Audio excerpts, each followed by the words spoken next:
రాయచోటి ప్రాంత వాసుల పట్ల ఎందుకు ఇంత విమర్శ చూపుతున్నారని చెప్పి రాయచోటి ప్రాంతం అయితే ఓవరిగా చుట్టుపక్కల మండలాలలో ఉన్నటువంటి యువత ఈరోజు విద్య అవసరాల కోసం నిరంతరంగా ఒక డైట్ వస్తున్నారు. ఈనాడు మెడికల్ కాలేజ్ ఉంది. అలాంటి వచ్చి రాయచోటి యువత ఒక ఉద్యోగస్తులుగా తయారయ్యే స్థలాన్ని మీరు ఈరోజు నిర్దాక్షిణ్యంగా వేరే ప్రాంతాలను తరలించడం అనేది రాయచోటి ప్రాంత వాసుల పట్ల చేసినటువంటి అన్యాయం. ఈ అన్యాయాన్ని ఈ కూటమి ప్రభుత్వం న్యాయంగా చేయవలసిన బాధ్యత ఈ కూటమి ప్రభుత్వానికి ఉంది. ఇప్పుడు కూడా మించిపోయింది లేదు. ఈ కూటమి ప్రభుత్వ పెద్దలారా మీరు గుర్తించి ఈ రాయచోటి ప్రాంత వాసులకు తిరిగి యునాని మెడికల్ కాలేజీ యథాస్థితికి కొనసాగించి మంజూరు చేయాల్సిందిగా మేము డిమాండ్ చేస్తున్నాం.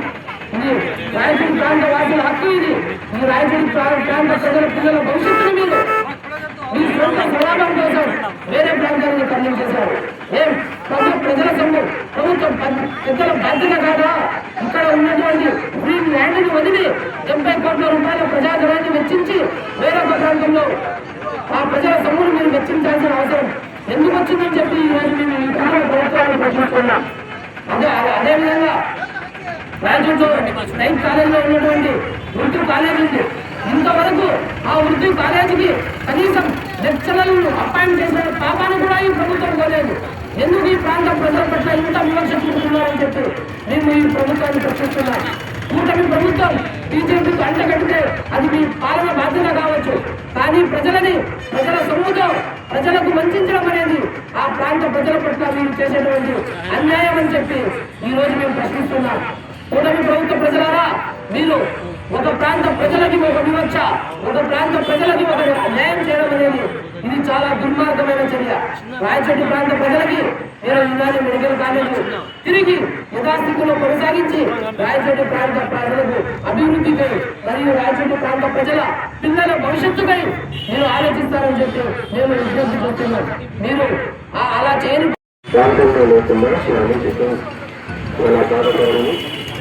వారి మాటల్లో ఇప్పుడు మనం ఉన్నాం. డాక్టర్ సయ్యద్ బాబు గారికి అందరికీ ఈ సమయాన్ని మనం ఇస్తున్నాం.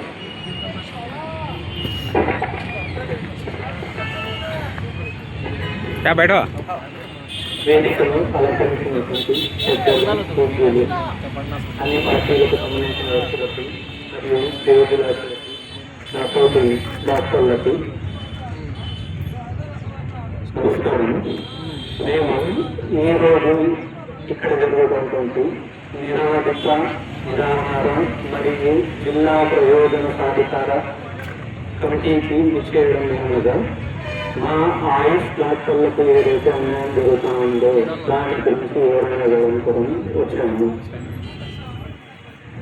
ఈ ఉమ్మడి ప్రభుత్వంలో ఈ గడిచిన 2 సంవత్సరాలలో రాయచోటి జిల్లాకు ఎటువంటి మేలు జరిగిందో మీ అందరికీ తెలుసు. దానితో పాటు ఎటువంటి కీడు అనుకోని జరిగిందో అనుకోకుండా జరిగిందో మనకైతే తెలియదు. గడిచిన డిసెంబర్ నుంచి ఇప్పటి వరకు రాయచోటి మీద అయితే ఒకటి పీడకల లాంటి సమస్యలు ఏర్పడుతున్నాయి.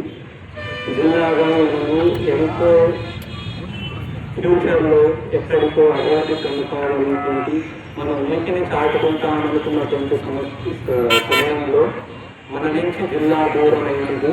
దానితో పాటు జిల్లాకు అభివృద్ధి ఏ విధంగా వస్తుందో వైద్య, విద్య, సాధికారత మరియు సెంట్రల్ నుంచి వచ్చేటువంటి ఫండ్స్ అవన్నీ మన నుంచి దూరం ఉన్నాయి. ఒక జిల్లా అనేది చూడాలంటే అందులో లాభం కన్నా నష్టమే ఎక్కువ ఉంటుంది. ఎందుకంటే ఒక జిల్లా వచ్చిందంటే దానికి వచ్చేటువంటి ఫండ్స్ అంటే దాని యొక్క ప్రాధాన్యత. ఒక కలెక్టర్ ఆఫీస్ ఉంటుంది, దాంట్లో కలెక్టర్ ఆఫీస్లో కనీసం 15,000 నుంచి 2,000 మంది పనిచేస్తారు.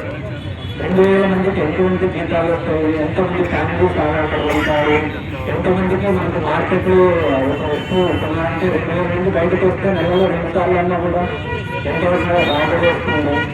అలాంటి రాబడిని ఎన్నో మనం కోల్పోయిన తర్వాత మనకైతే ఎటువంటి హామీలు ఇచ్చారు, మనకు డిస్ట్రిక్ట్ అభివృద్ధికి ఎంతవరకు మేలు చేస్తామని అనుకున్నటువంటి ఉమ్మడి ప్రభుత్వము అవన్నీ చేయాలని, దానితో పాటు రాయచోటికి శాంక్షన్ చేస్తున్నటువంటి ఆయుష్మాని మెడికల్ కాలేజ్ ఏదైతే మనకు ఆల్రెడీ అన్ని అప్రూవ్ ఉన్నాయి.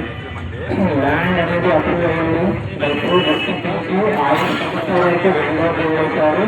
ఆయుష్ కమిషనర్ హ్యాండ్ ఓవర్ చేసిన తర్వాత ఒక రోజు మెడికల్ ఆఫీసర్స్ అలాట్ చేశారు. వాళ్ళు సర్వే చేశారు. వాళ్ళు కూడా ల్యాండ్ అవైలబుల్ ఉంది తీసుకొని పెట్టారు.